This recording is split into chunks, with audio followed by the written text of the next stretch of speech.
So kung antayin natin ang Senado, ano pa yan eh, tatagal pa. Diretso na lang to.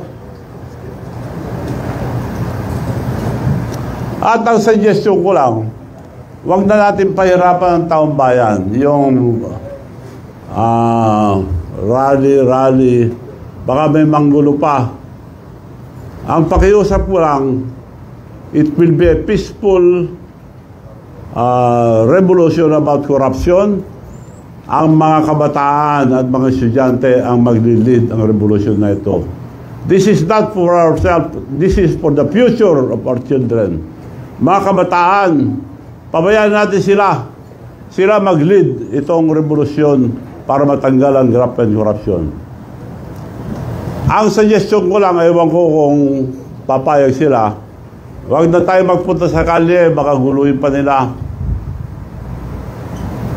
High school and colleges,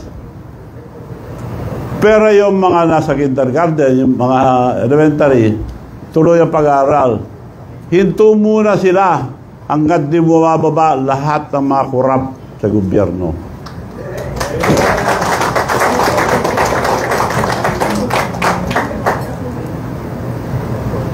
Ngayon, kung ayaw nila mag-resign, sila nagpapahirap sa mga estudyante.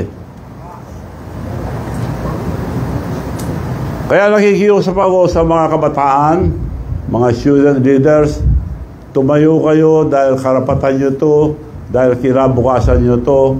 Hindi po para sa amin, tumutulong lang po kami rito sa inyo. Ang mga opisyal naman, mga military and police, generals, mga officials, pabayaan nyo po yung mga anak nyo sumama sa protesta ng korupsyon. Huwag nyo silang pigilin.